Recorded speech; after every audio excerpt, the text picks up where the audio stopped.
ప్రియమైన దేవుని బిడ్డలారా, ఈ దినాన దేవుడు నా మదిలో ఉంచిన కొన్ని మాటలు మనం ముందుకు తీసుకెళ్దాము. చూడండి, పరిశుద్ధ గ్రంథం నుంచి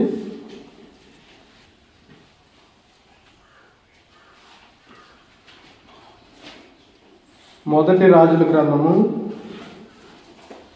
8వ అధ్యాయము 56వ వచనాన్ని చదువుకుందాం. మొదటి రాజుల గ్రంథము 8వ అధ్యాయము 56వ వచనాన్ని చదువుకుందాం. ఎట్లనగా తాను చేసిన వాగ్దానం అంతటిని బట్టి ఇశ్రాయేలీయులకు తన జనులకు నెమ్మది దయచేసిన యెహోవాకు స్తోత్రము కలిగి ఉండును గాక. తన దాసుడైన మోషే ద్వారా ఆయన చేసిన శుభ వాగ్దానములో ఒక మాటైనను తప్పిపోయినది కాదు. చిన్న ప్రార్థన చేసుకుందాం. ప్రేమగల దేవా, నీ వందనాలు, స్తోత్రాలు. మహాగణుడు, మహోన్నతుడు, పరిశుద్ధుడివి. మేము చదువుకున్న వాక్య భాగాన్ని మా హృదయాల్లో భద్రపరచండి. మా హృదయాన్ని తెరిచి నీ వాక్యాన్ని సిద్ధపరచమని తండ్రి, నా నోడు పొరుగా ఉండి వాడుకోమని నజరేయుడైన యేసుక్రీస్తు నామములో అతి మిక్కిలిగా వేడుకొని ప్రార్థిస్తున్నాను తండ్రి, ఆమేన్. దేవుని బిడ్డలారా, మొదటి రాజుల గ్రంథము 8వ అధ్యాయము 56వ వచనం మనం చదువుకున్నాం. దీనికంటే వాక్యంలోకి వెళ్ళబోయే ముందు ఒక చిన్న ప్రశ్న ద్వారా నేను ముందుకు వెళ్ళాలనుకుంటున్నాను. చూడండి, ఈ లోకంలో ఎన్నో శక్తులు ఉన్నాయి. 1, 2 అనేది లేదు. గాలికి ఒక రకమైన శక్తి ఉంది, అవునా కదా?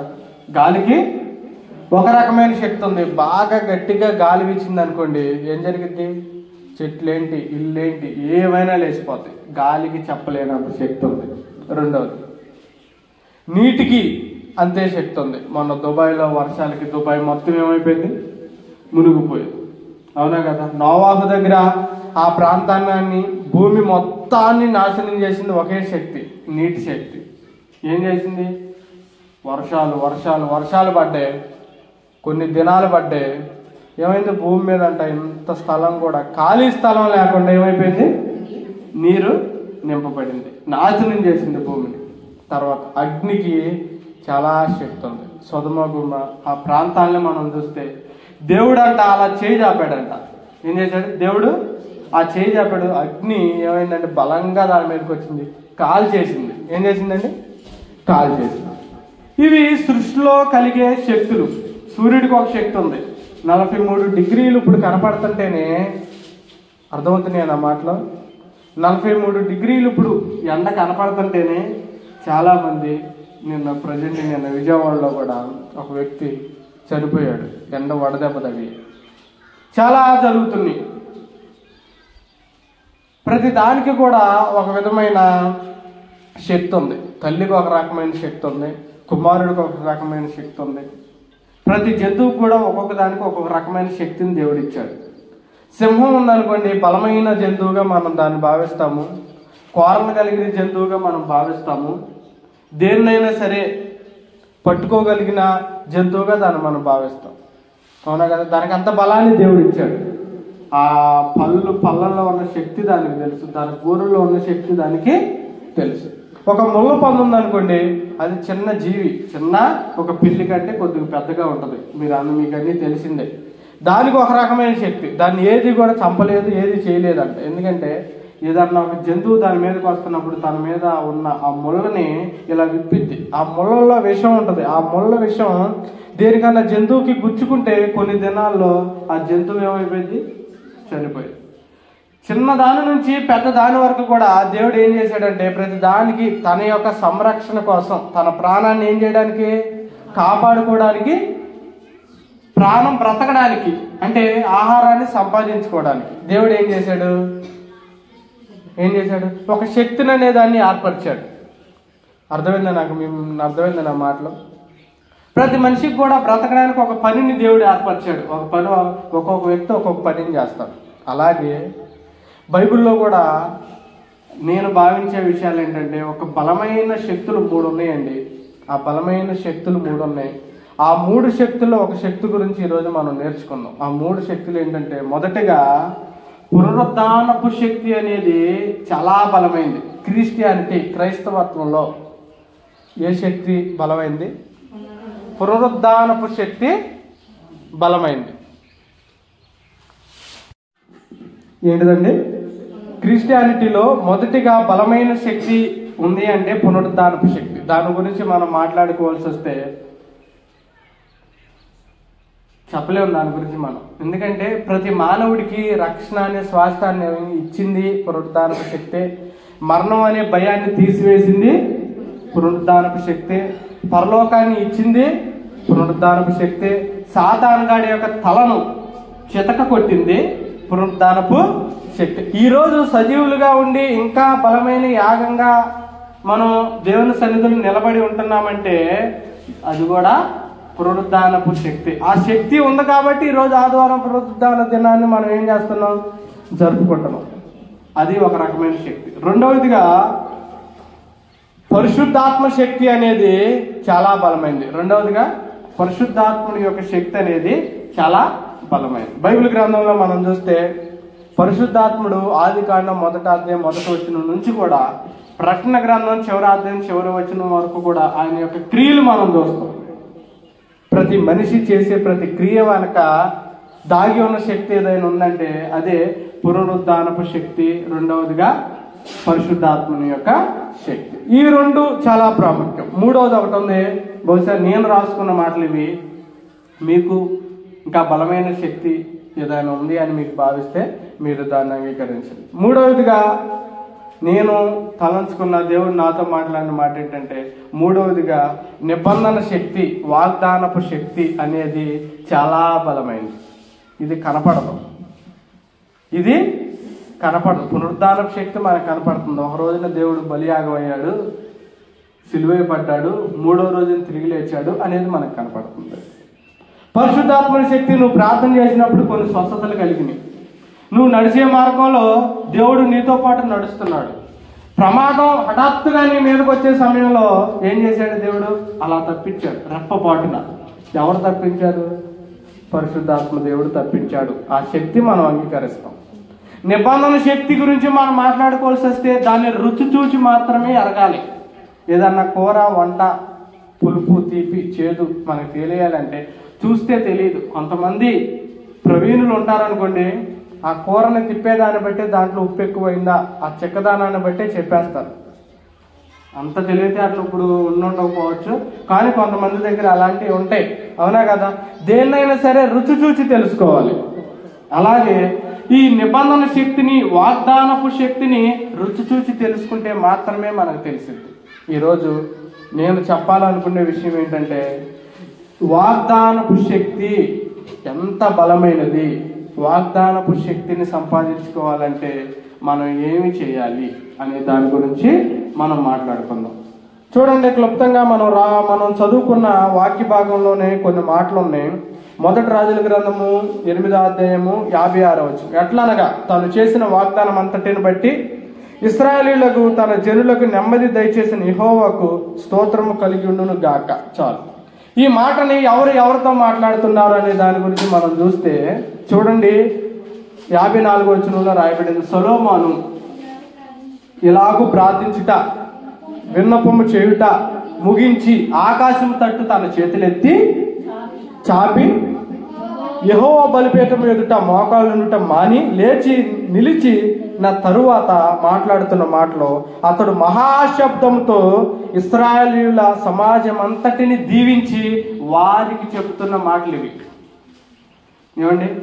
మోకరించాడంట బలిపీఠం దగ్గర, ఆకాశం తట్టు చేతులెట్టి ప్రార్థన చేశాడు, లేచి నిలబడ్డాడు. లేచి నిలబడి మహాశబ్దంతో ఏం చేస్తున్నాడంటే జనులందరూ కూడా ఆయన ఎదుటి నిలబడ్డారు. వారందరిని కూడా దీవించి ఆయన మాట్లాడుతున్న మాట, మొదటి మాట ఏంటంటే, ఎట్లనగా తాను చేసిన వాగ్దానం అంతటిని బట్టి ఇశ్రాయేలీయులకు తన జనులకు నెమ్మది దయచేసిన యెహోవాకు స్తోత్రము కలిగి ఉండును గాక. ఆ మాటలో అర్థం మీకు అర్థమైందా? మనందరికి కూడా నెమ్మది దయచేసింది ఏదైనా ఉంది అంటే ఆయన చేసిన వాగ్దానము మాత్రమే అని మాట్లాడుతున్నాడు. అర్థమైందా మీకు అందరికీ? ఆయన చేసిన వాగ్దానం చేత మనం నెమ్మది కలిగి ఉన్నాం కదా, ఆయనకి స్తోత్రము కలుగును గాక అని మాట్లాడుతున్నాడు. కింద ఉంది చూడండి, తన దాసుడైన మోషే ద్వారా ఆయన చేసిన శుభ వాగ్దానంలో ఒక మాటైనను తప్పిపోయినది కాదు. మీరు చెప్పగలరా? బలమైనగా చేతులెత్తి దేవుడు నాతో ఒక వాగ్దానం చేశాడు, దాంట్లో పొల్లు కూడా ఇంత కూడా తప్పిపోలేదు అని మీరు చెప్పగలరా? నేనైతే దాన్ని బలంగా చెప్తాను. చెప్పాలి, దేవుడు నీతో మాట్లాడిన మాటలో ఇంత కూడా తప్పిపోవాలి అనే దాన్ని మీరు చెప్పాలి. ఇక్కడ రాయబడిన మాట ఏంటంటే అదే, సొలొమోను కలిగి ఉన్నాడు, సొలొమోను అంగీకరిస్తున్నాడు. ఆయన వాగ్దానాన్ని మాత్రమే, ఆయన చేసిన నిబంధన చేత మాత్రమే ఈనాటికి కూడా మనం ఎలా ఉన్నాము? నెమ్మదిగా ఉన్నాము అనే మాట ఆయన బలంగా చెప్తున్నాడు. మన ముఖ్య వచనము పాఠము ఇది కాదు, కానీ సొలొమోను కలిగి ఉన్న వాగ్దానపు శక్తి, ఆయన అంగీకరించిన ఆ వాగ్దానపు శక్తిని మనం ఏం చేయాలి? అంగీకరించాలి. వాగ్దానం గురించి కొంత సమయం మనం మాట్లాడుకుందాం. వాగ్దానం అయినా నెమ్మది, క్షమించండి, నిబంధన అయినా, వాగ్దానమైన, ప్రమాణమైన, ఇవన్నీ కూడా ఒక రకానికి చెందిన వాక్యాలు. ఓకే, నిబంధన అనే దాని గురించి మనం మాట్లాడుకుందాం. నిబంధన అనేది ఇద్దరు వ్యక్తుల మధ్య జరిగేది కానే కాదు. ఒకే వ్యక్తి ఇంకో వ్యక్తికి నేను చేస్తాను, చేయబోతాను అనే చెప్పేదాన్ని నిబంధన, వాగ్దానం అని పిలుస్తారు. అర్థమైందిగా మీకు అందరికీ? ఇద్దరు వ్యక్తుల మధ్య జరిగే ఒక నిబంధన కాదు, ఒక సమాధానంగా ఇద్దరు కూర్చొని రాసుకునేది కాదు. నిబంధన అయినా, వాగ్దానం అయినా ఎలా సూచిస్తారంటే, ఒక వ్యక్తి ఇంకో వ్యక్తికి నేను చేస్తాను, నేను చేయబోతాను అని చెప్పేది వాగ్దానం, నిబంధన. రెండవది, మనుషుల మధ్య జరిగే నిబంధనలు చెదిరిపోతాయి. నేను నీకు అది చేస్తాను, నేను సహాయం చేస్తాను, నేను ఇస్తాను, నేను చెప్తాను, నేను చూస్తున్నాను అని చెప్పి మాట తప్పేవారు చాలా మంది ఉన్నారు, మన మధ్య ఉన్నారు. కానీ క్రీస్తు చేసిన నిబంధన ఎప్పటికీ కూడా ఏమవుదు? ఇక్కడ రాయబడింది, మాట అయినను తప్పిపోయినది కాదు కదా, మీకు తెలుసు కదా అని సొలొమోను అడుగుతున్నాడండి. తప్పిపోయిందా? ఆయన నిబంధన తప్పిపోయిద్దా? ఆయన నిబంధన తప్పిపోయిద్దా? తరాలు మారినా, జగాలు మారినా, భూమి అంతరించిపోయినా, ఆకాశం విరిగిపడిపోయినా ఆయన నిబంధన మాత్రం ఎన్నటికీ కూడా మారదు. ఒక వచనాన్ని చదవండి. పౌలు హెబ్రీయులకు రాసిన పత్రికలో మాట్లాడుతున్నాడు. 10వ అధ్యాయము 23వ వచనం. హెబ్రీయులకు రాసిన పత్రిక 10వ అధ్యాయము 23వ వచనం.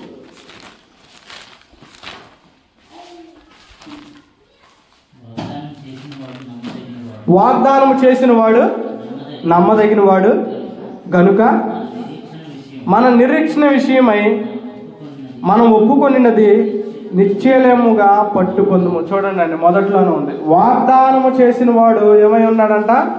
నమ్మదగిన వాడై ఉన్నాడు. మన దేవుడు నమ్మదగిన వాడు కాబట్టి ఆయన చేసే ప్రతి వాగ్దానం కూడా ఎప్పటికీ కూడా ఏమై ఉండిద్ది? నిలిచి ఉండిద్ది. ఆ శక్తిని నువ్వు నేను పొందుకోవడానికి ఈరోజు సిద్ధపడాలి. ఆ శక్తిని నువ్వు నేను పొందుకోవడానికి ఈరోజు ప్రయాసపడాలి, వేగిరపడాలి. నేను చెప్పబోయే విషయం అదే. ఆ వాగ్దానపు శక్తిని మనం ఏం చేయాలి? హత్తుకోవాలి, సంపాదించుకోవాలి. సరే, క్రీస్తు ఏ మనిషికైనా ఒక వాగ్దానాన్ని చేస్తున్నాడు అనుకోండి, దాంట్లో ఉండే విషయాలు ఏమై ఉన్నాయి? దేవుడు ఆయన వాగ్దానాన్ని ఎలాగా మనకి తెలియజేయాలనుకుంటున్నాడు? క్రీస్తు చేసే వాగ్దానం అయినా, నిబంధన అయినా సరే 2 విధాలుగా ఉంటుంది. ఒకటే, అందరూ కూడా గుర్తుపెట్టుకోండి, ఒకటేంటంటే శాశ్వతమైన నిబంధన మనతో చేస్తాడు. రెండవది పరిశుద్ధమైన నిబంధన మనతో చేస్తాడు. ఈ 2 విషయాల గురించి మనం మాట్లాడుకొని ముందుకెళ్తాం. క్రీస్తు చేసే వాగ్దానం, నిబంధన మొదటి ఏమై ఉండిద్ది అంటే శాశ్వతమైన నిబంధన అయి ఉండిద్ది. ఆ శాశ్వతమైన నిబంధనలో కలిగే లక్షణాలు, కలిగే ప్రయోజనాలు ఏమై ఉన్నాయంటే చూడండి, ఒక వచనాన్ని చదవండి. ఆదికాండము 1వ అధ్యాయము 28వ వచనం. దేవుడు వారిని ఆశీర్వదించెను, ఎట్లనగా మీరు ఫలించి అభివృద్ధి పొంది విస్తరించి భూమిని నిండించి దానిని లోపరుచుకొనుడి, సముద్రపు చేపలను, ఆకాశ పక్షులను, భూమి మీద ప్రాకు ప్రతి జీవిని ఏలుడని దేవుడు వారితో చెప్పెను. అర్థమైందా మీకు? ఇది శాశ్వతమైన నిబంధన అంటారు దీన్ని. అందరు నా వైపు చూడండి. శాశ్వతమైన నిబంధన అంటే ఇది. నువ్వు నేను పుట్టక మునిపే దేవుడు ఒక నిబంధన మనకు చేశాడు. ఇది సర్వ సమాజానికి చేసిన నిబంధన, నీకు ప్రత్యేకించి చేసింది కాదు. సర్వ సమాజానికి, ఒక మనిషిగా పుట్టిన ప్రతి మనిషికి, రక్త మాంసాలు కలిగిన ఒక మనిషికి చేసిన ఏకైకమైన ఒక నిబంధన. ఆ నిబంధన ఇది శాశ్వతమైన నిబంధన. భూమి పడిపోయినా, ఆకాశం విరుగుపడిపోయినా, ఆయన వచ్చే రాకడ వరకు కూడా ఈ నిబంధన నిలిచి ఉండిద్ది. ఈ నిబంధన నిలిచి ఉండి, అన్యుడికి చేసిన నిబంధన ఇదే, దేవుని నమ్మిన వాడికి చేసిన నిబంధన ఇదే, నాస్తికుడికి చేసిన నిబంధన కూడా ఇదే. ఆడు అంగీకరిస్తే ఈ నిబంధనని, ఆ వ్యక్తి, ఆ స్త్రీ దీన్ని అంగీకరిస్తే ఏం జరుగుతుందంటే దేవుడు శాశ్వతమైన నిబంధనలోకి వారిని నడిపిస్తాడు. శాశ్వతమైన నిబంధనలో మొదటిది ఏంటంటే దేవుడు చెప్తుంది ఫలించండి అని చెప్తున్నాడు. అదే ఉంది, దేవుడు వారిని ఆశీర్వదించను ఎట్లా అనగా మీరు ఫలించి అని రాయబడింది. దేవుడు చేసినప్పుడు ఒకే ఆలోచనతో ఉన్నాడు, ఒకే తలంపుతో ఉన్నాడు. అదేంటంటే నేను చేసింది ఉట్టిగా బొమ్మలాట కాదు, నేను చేసింది నాకు తోడుగా కాదు, నేను చేసింది నా కింద దాసులుగా ఉండుటకు కాదు. ఎలాగా? పిల్లలకి అనేది పరిచయించుకోవడానిక, దాసులుగా ఉంచుకోవడానిక? మన ప్రేమను చూపించడానికి, మన ప్రేమని చూపించడానికి పిల్లలకి అనేది. క్రీస్తు కూడా అలాగే నా కింద దాసులుగా పడి ఉంటారు. దాసులు కావాలంటే ఆయనకు పరలోకంలో చాలా మంది ఉన్నారు. ఆయన స్వరూపాన్ని చూడడానికి కూడా చూడలేనంత శక్తిని, భరించలేనంత శక్తిని భరిస్తూ ఆ రెక్కలో కప్పుకుంటూ కాళ్ళని, ఒంటిని, కళ్ళను, ఆయన చెప్పే ప్రతి పనిని కూడా చేస్తూ దాసులుగా ఉన్న వాళ్ళు చాలా మంది ఉన్నారు పరలోకంలో, దేవదూతలు. అవునా కదా? దేవుడు వాటిని మనకి దాసులుగా చేశాడు. దేవదూతల్ని మనకేం చేశాడు? రాయబారులుగా చేశాడు. దేవుడు మనల్ని దాసులుగా చేసుకోవడానికి మనల్ని సృజించలేదు. శాశ్వతమైన నిబంధనలో కలిగి ఉండాల్సిన మొదటి లక్షణం ఏంటంటే ఫలించాలి. దేంట్లో ఫలించాలి? ఏ విధమైన ఫలితం నువ్వు ఉండాలి? దేంట్లో అభివృద్ధి ఉండాలి నీకు? ఆ తర్వాత మాట అది ఫలించాలి. దేంట్లో మనం ఫలించాలి? క్రీస్తులో మనం ఫలించాలి, వంశంలో మనం ఫలించాలి. ఆయన రాకడ వరకు కూడా మన రక్షణ శిరస్త్రాణంలో మనం ఏం చేయాలి? ఫలించాలి. వీటన్నిటిలో ఫలించడమే ఆయన యొక్క శాశ్వతమైన నిబంధన, ఆయన చేస్తున్న నిబంధన. రెండవది అభివృద్ధి చెందండి. నీ కుటుంబంలో అయినా సరే, నీ వ్యక్తిగతంగా అయినా సరే, ఆర్థికంగా అయినా సరే, శరీరపరంగా అయినా సరే, మానసికంగా అయినా సరే అభివృద్ధి లేదనుకోండి, ఆ శాశ్వతమైన నిబంధనలో నువ్వు లేవని అర్థం. శాశ్వతమైన నిబంధన నువ్వు పొందుకుంటే, ఆ వాగ్దానాన్ని నువ్వు స్వీకరిస్తే అభివృద్ధి అనేది తప్పనిసరిగా నీకు వస్తుంది. ఎంత సంపాదించినా, ఎంత ప్రయాసపడ్డా బూడిదలో పోసిన పన్నీరులాగా కొన్ని ప్రయాసాలు అయిపోతాయి. చూసారా? వాళ్ళు ఆ శాశ్వతమైన నిబంధన చెట్టు కింద లేరని అర్థం. కానీ ఈరోజు దేవుడు మనకు మాట్లాడుతున్న మాట ఏంటంటే నువ్వు ఫలిస్తావు, నువ్వు అభివృద్ధి చెందుతావు. ఎందుకంటే నువ్వు ఎక్కడున్నావు? శాశ్వతమైన నిబంధనలో నువ్వు ఉన్నావు. ఆ తర్వాత మూడవదిగా విస్తరించడం, నిందించడం, లోపరుచుకోవడం. ఏంటండి? విస్తరిస్తావు, అంతా నువ్వు నింపుకుంటావు, లోపరుచుకుంటావు. ఇదండి శాశ్వతమైన నిబంధన అంటే. అబ్రాహాముతో దేవుడు చేసిన నిబంధన అదే. ఎంతమంది వెళ్ళారండి ఐగుప్తుకి? యాకోబు స్థానంలో 70 మంది వెళ్ళారు. వచ్చేటప్పుడు ఎంతమంది వచ్చారు? లెక్కించలేనంత జనం. మోషే భయపడిన మొదటి విషయం ఏంటో తెలుసా? ఇంత జనాంగాన్ని నేను ఎలాగ నడిపించాలి. గొర్రెలు కాసేటప్పుడు ఆయనకు భయం ఇలా, కొత్త కొత్త పట్టణాలు కట్టినప్పుడు ఆయనకు భయం ఇలా. కానీ మొదటిసారి భయం వేసింది. ఆ భయం ఏంటంటే ఆయన సాకులు చెప్పాడు కానీ నేను మంచిగా మాట్లాడలేను, నాకు నోటి మాంద్యం లేదు అని మాట్లాడాడు. కానీ అవి కాదంట నిజమైన సాకులు. ఆయన మనసులో కలిగిన భయం ఏంటంటే ఇంత లక్షల మంది జనాంగాన్ని ఒక్క మాట చేత నేను ఎలాగ నడిపించగలను? ప్రభుత్వాలే ఒక్కళ్ళే చేయగలరా? ఒక్క ముఖ్యమంత్రి చేయగలరా? మన దేశాన్ని మొత్తాన్ని ఏలగలరా? లేడుగా. రాష్ట్రాన్ని మొత్తాన్ని ఏలలేడుగా. అతని కింద ఎమ్మెల్యేలు ఉంటారు, అతని కింద మళ్ళీ చివరిగా ప్రతి 50 మందికి ఒక వాలంటరీ ఇప్పుడు. అవునా కదా? ఇంత ఒక వ్యవస్థ అనేది ఉంది. ఇంత వ్యవస్థని నడిపించడానికి ఎంత భయపడి ఉండాలి మోషే. కానీ ఆయనకి శాశ్వతమైన నిబంధన ఉంది కాబట్టి ఒక్క మాట అయినా తప్పిపోలేదని ఎవరు చెప్తున్నారు? సొలొమోను చెప్తున్నాడు రాజుల మొదటి గ్రంథంలో. అవునా కదా? 4వదిగా ఏంటంటే దేవుడు శాశ్వతమైన నిబంధనలు ఆయన కోరుకునేది ఏలడం, రాజ్య పరిపాలన చేయడం. ఈ పాయింట్ దగ్గర ఒక 2 నిమిషాలు మనం మాట్లాడుకుందాం. క్రీస్తును నమ్మిన వారు, క్రీస్తును అంగీకరించిన వారు దీనులుగా, ధన్యులుగా, దాసులుగా ఉండాలని బైబిల్లో లేనే లేదండి. తగ్గించుకొని ఉండాలి అనేది ఒక పాయింట్. కానీ దేవుడు చెప్తున్న మాట ఏంటంటే క్రీస్తుని నమ్మిన వారు ఎలా ఉండాలంటే రాజ్య పరిపాలన చేయాలి, ఏలాలి. అక్కడ రాయబడింది ఆ మాట. చదవండి 28వ వచనం. సముద్రపు చేపలను, ఆకాశ పక్షులను, భూమి మీద ప్రాకు ప్రతి జీవిని ఏలుడని దేవుడు వారితో చెప్పాను. భూమి మీద పాకే ప్రతి జీవిని, సూర్యుడా రా అంటే రావాలి, చంద్రుడా రావంటే రావాలి. అది ఒక జీవే. యెహోషువ ప్రార్థన చేస్తే ఏమైందండి? అయ్యా లోయలో ఒకటి ఆగిపోయింది, గిబియోన్లో ఒకటి ఆగిపోయింది. సూర్యుడు చంద్రుడు ఆగిపోయారు. అసలు అది ఎక్కడ విచిత్రం? అసలు అది ఎక్కడ విచిత్రం చెప్పండి. ఏలియా ప్రార్థన చేస్తే కొన్ని సంవత్సరాలు వర్షాలు పడ్డాయి, కొన్ని సంవత్సరాలు వర్షాలు పడతాయి. అది ఎక్కడ విచిత్రం? సృష్టిని ఆపేంత శక్తి ఒక మానవుడికి ఉందా? ఆ శక్తి ఎక్కడి నుంచి వచ్చింది?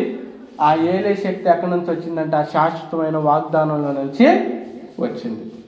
ఎప్పుడైనా ప్రార్థన చేశారా? దేవా నా పంట ఎండిపోతుంది, వర్షాన్ని ఇవ్వని. ప్రార్థనగా చేయాల్సింది ఆజ్ఞ ఇవ్వాలి. ఏమని ఆజ్ఞ ఇవ్వాలి? నా పంట ఎండిపోతుందయ్యా, వర్షాన్ని ఇవ్వని ఆజ్ఞగా మనం చెప్పాలి. రాజ్య పరిపాలనగా మనం చెప్పాలి. ఒక రాజు ఎలాగ చెప్తాడు? అతను పట్టుకోండి రా అన్నట్టు చేయండి, అది తీసుకురండి, వెళ్దాం పండి. అన్నీ కూడా ఎలా ఉంటాయి అంటే ఎక్సెట్రా అనేది ఉండదు. చేద్దామా అని ఎవరిని అడగడం, వెళ్దామా అని ఎవరిని అడగడం, తిందామా అని ఎవరిని అడగడం. తినండి, తిందాం పండి. అన్నీ కూడా ఎండింగే ఉంటుంది, ఆర్డర్గానే ఉంటుంది, ఆజ్ఞగానే ఉంటుంది. అలాగా ఒక క్రైస్తవుడిగా మనం ఉండాలి.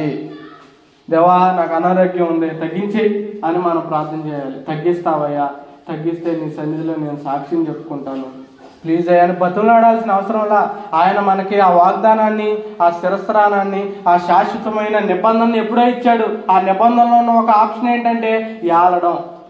ఈ భూలోకంలో ఉన్న ప్రతి వస్తువు మీద నీకు అధికారం ఉంది, ప్రతి ప్రాజెక్టు మీద నీకు అధికారం ఉంది, ప్రతి కొండ మీద నీకు అధికారం ఉంది. ఈరోజు ఒక వ్యక్తి మీద ఇంకో వ్యక్తి అధికారం ఉంది, కానీ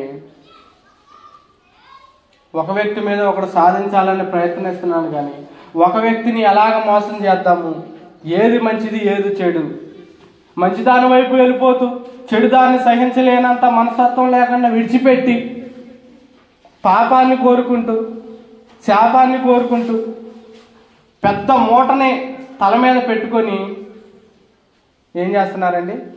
విడిచిపెడుతున్నారు. మనిషిని మోసాలు చేసేసుకుంటున్నారు. అవునా కదా? దాన్ని ఏలడం అంటారా?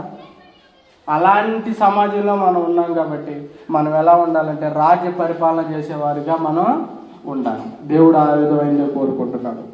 ప్రియమైన దేవుని బిడ్డలు అందరూ నాతో చెప్పండి, దేవా నాకు శాశ్వతమైన నిబంధనను అనుగ్రహించావు కాబట్టి ఆ నిబంధనలో కలిగిన లక్షణాలను నేను ఎప్పటికీ మరువకుండా నాకు తోడుగా ఉండమని ఆజ్ఞను ఇస్తున్నాను. దేవుడు మిమ్మల్ని అందరం దీవించి ఆశీర్వదించును గాక.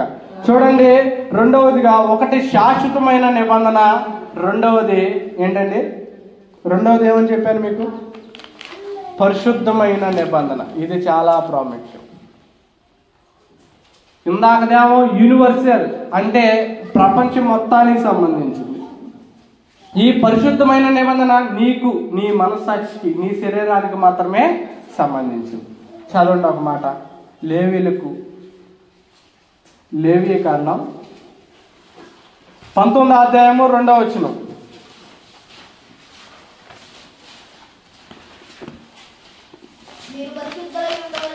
మీరు పరిశుద్ధులై ఉండవలెను, మీ దేవుడునైనా యెహోవానగు నేను పరిశుద్ధుడనై ఉన్నాను. ఈ మాట పదే పదే పదే పదే చాలాసార్లు చెప్పా. ఇశ్రాయేలీయులకి పదే పదే జోరేగలాగా వినబడిన మాట ఏదైనా ఉందంటే ఇదేనండి.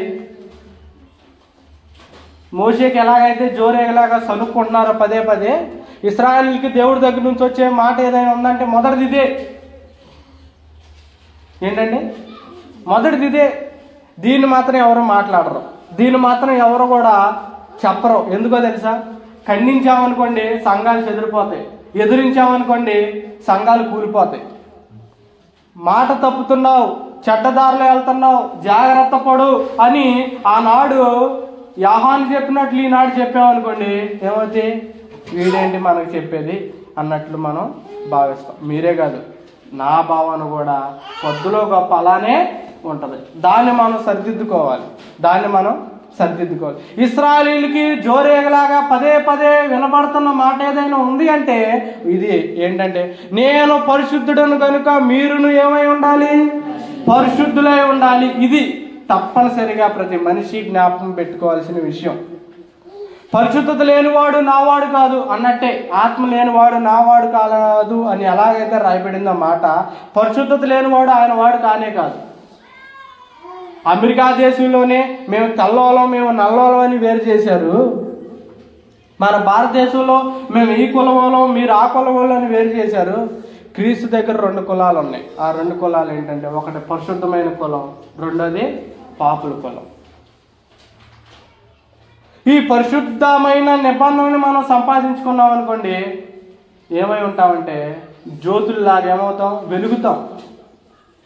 పరిశుద్ధమైన నిబంధనలో కలిగి ఉండాల్సిన 2 లక్షణాలు. ఒకటి ఏంటంటే నీతి, పరిశుద్ధతని మనం సంపాదించుకోవాలి.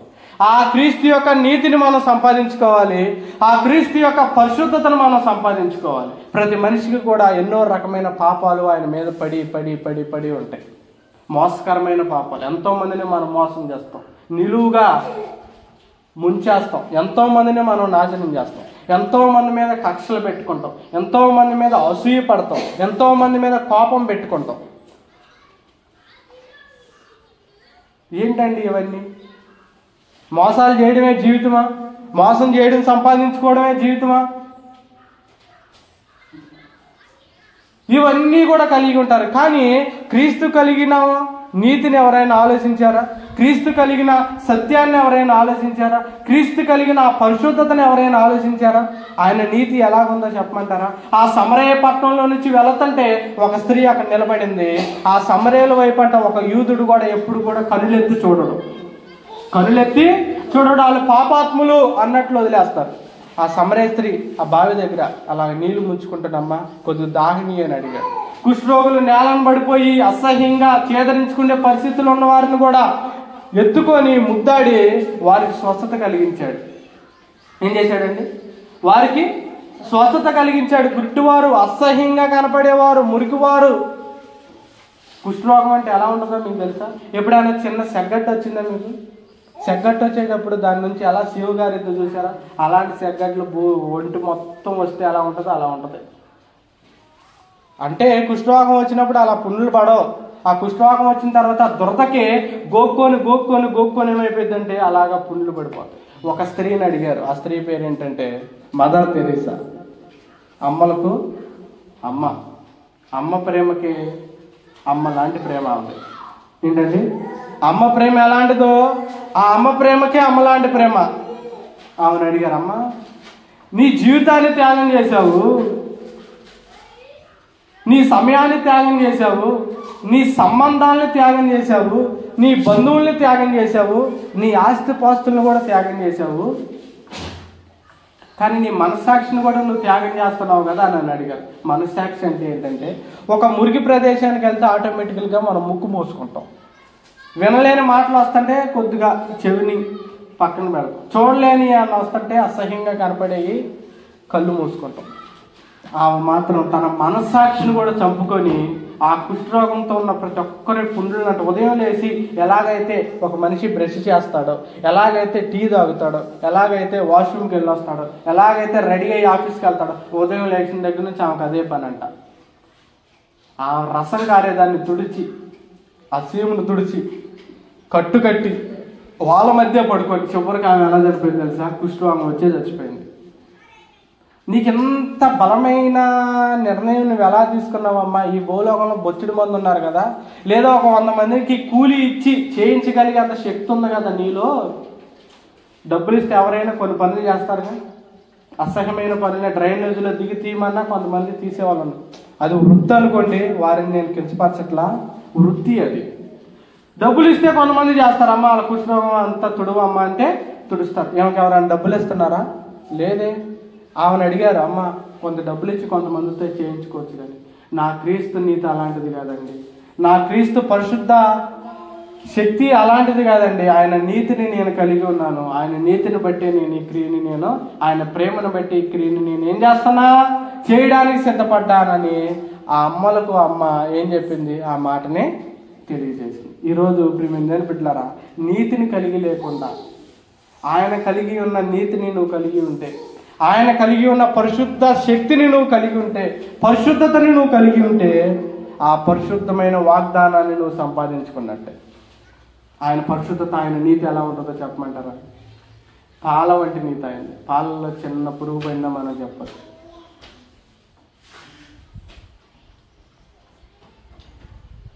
ఆయన నీతిలోకి వచ్చి వెళ్ళిపోయిన వాళ్ళు ఎవరు లేరండి. ఆయన నీతి సముద్రంలో పడిపోయి, ఆ పాల సముద్రంలో పడిపోయి తిరిగి లేచిన వాళ్ళు లేరు. ఆ నీతిని ఒకసారి రుచి చూస్తే ఇంకా తిరిగి వెళ్ళలేవు. ఆ నీతిని నువ్వు కలిగి ఉండాలి, ఆ నీతిని నువ్వు నేను కలిగి ఉండాలి. రెండవదిగా పరిశుద్ధమైన నిబంధనలో రెండవదిగా ఆయన పొందుకోమంటున్న విషయం ఏంటంటే, ఆ రాజ్యాన్ని మనం సంపాదించుకునే వారిగా ఉండడమే ఆయనకి ఇష్టం. పరిశుద్ధమైన నిబంధన, పరిశుద్ధమైన నిబంధనలో రెండవదిగా రాజ్యాన్ని సంపాదించుకోవాలనేది ఆయన యొక్క కోరిక. ఎవరి కోసం కట్టాడండి ఆయన ఇల్లు? ఎవరి కోసం వచ్చాడండి ఈ భూలోకానికి? ఎందుకు వచ్చాడండి? తను తాను రిక్తునిగా చేసుకొని దాసుని స్వరూపం ధరించి ఉన్నదంతా విడిచిపెట్టి సమస్తాన్ని, పౌలు ఏ విధంగా అయితే పెంటతో సమానంగా ఎంచుకున్నాడో, క్రీస్తు కూడా తన పరలోకంలో ఉన్న ప్రతి దాన్ని కూడా దానితో సంబంధంగా నేను ఎంచుకున్నాడు అని నేను భావిస్తున్నా.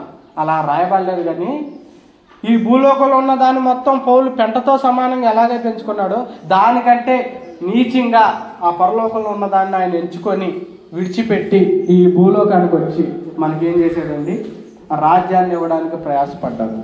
ప్రియమైన దేవుని బిడ్డలారా, ఈ రెండు విషయాల్లో మనం బలంగా ఉంటే, శాశ్వతమైన నిబంధనాన్ని మనం సంపాదించుకుంటే, పరిశుద్ధమైన నిబంధనని మనం సంపాదించుకుంటే, ఈ లోకంలో మనమే రాజులు, మనమే అధికారులు. క్రీస్తు చెప్తున్న మాట, నిబంధన శక్తిని నువ్వు నేను సంపాదించుకోవాలనేది ఆయన కోరిక. క్రీస్తు చెప్తున్న విషయం, నిబంధన శక్తిని ఉదయం సాయంత్రం మధ్యాహ్నం నువ్వు ఏ విధంగా అయితే భోజనం చేస్తావో ఆ శక్తిని అలాగే సంపాదించుకోవాలని దేవుడు నిన్ను నన్ను కోరుకుంటున్నాడు. నిబంధన శక్తిని ఎప్పటికీ దేవుడు నీకు నాకు దయచేయాలనుకుంటున్నాడు. ఒకసారి దేవా నీ నిబంధన శక్తిని నాకు దయచేయి, శాశ్వతమైన నిబంధన నాకు దయచేయి, పరిశుద్ధమైన నిబంధనని నువ్వు నాకు దయచేయి. ఎవరైనా మాట తప్పుతారండి భూలోకంలో ఉన్నట్టు, ఎవరైనా మన చేయి విడిచిపెడతారు, ఎవరైనా మనల్ని మోసం చేస్తారు. కానీ మాట ఇచ్చి నెరవేర్చుకుంటున్నట్లు ఆయన మానవుడు కానే కాదు. వాగ్దానం చేసి దాన్ని విడిచిపెట్టడానికి ఆయన మానవుడు కానే కాదు. నిబంధన చేసి దాన్ని మరవడానికి ఆయన మానవుడు కానే కాదు. ఆయన ఎవరండి? ఆయన ఎవరు? నజరేయుడైన యేసుక్రీస్తు, రాజులకు రాజు, ప్రభువులకు ప్రభు, మహాగణుడు, మహోన్నతుడు, పరిశుద్ధుడు. ఈరోజు మనం ఆరాధన చేయాల్సిన విషయం ఏంటంటే, నిబంధన శక్తిని దయచేయువాడు నువ్వేనయ్యా, ఆ నిబంధన శక్తిని మాకు దయచేయ్యా అని మనం ఆరాధన చేయాలి. నిబంధన శక్తి ఎవరి దగ్గరైనా, ఏ దేవుడి దగ్గరైనా ఉంది అంటే అది నజరేయుడైన యేసుక్రీస్తు దగ్గర మాత్రమే ఉంది. ఒక వాగ్దానాన్ని చేసి దాన్ని మర్చిపోడు, దాన్ని విడిచిపెట్టడు. శాశ్వత కాలం కూడా నీ కొరకు ఆ నిబంధనని ఇంకా ఉంచుతాడు. అబ్రహాంతో చేసిన నిబంధన ఈ రోజు వరకు కూడా నిలబడి ఉన్నది. యాకోబుతో చేసిన నిబంధన ఈ రోజు వరకు కూడా నిలబడి ఉంది. నీతో నాతో మాట్లాడ్డా దేవుడు? నీతో నాతో తెలియజేయడా? సొలొమోనుతోనే మాట్లాడాడు. సొలొమోను మాట్లాడుతున్నాడుగా, లేచి బిగ్గరగా శబ్దంతో అన్నాడు. ఆ రోజు మోషేతో చేసిన నిబంధన ఒక్క మాట అయినను తప్పిపోలేదు కదా, అది నీకు నాకు తెలుసు కదా అని అడుగుతున్నాడు. ఈరోజు మనం కూడా దేవుడు నాకు ఒక రోజున వాగ్దానం చేశాడు, అది ఇంకా తప్పిపోలా, ఆ మార్గంలో నేనున్నా, ఆ వాగ్దానం ఇంకా ఫుల్ఫిల్ అవ్వాలి, సంపూర్ణం అవ్వాలి అని మనం ప్రార్థన చేద్దాం. ప్రియమైన బిడ్డలారా, చివరికి ఒక మాట, శాశ్వతమైన నిబంధన మనం సంపాదించుకోవాలి, పరిశుద్ధమైన నిబంధనని మనం సంపాదించుకోవాలి. నిబంధన శక్తి అనేది చాలా ప్రాముఖ్యం. ఆ నిబంధనని, ఆ వాగ్దానాన్ని నువ్వు నేను దేవుని పిల్లలుగా మనం సంపాదించుకుంటే మన జీవితం అనేది దేవుడికి ఇష్టానుసారంగా మార్చబడింది. మన జీవితం అనేది గమ్యానికి చేర్చబడింది. కాబట్టి చిన్న ప్రార్థన చేసుకుందాం, మోకరించండి. దేవుడు ఇచ్చిన వాక్యాన్ని దీవించి ఆశీర్వదించును గాక.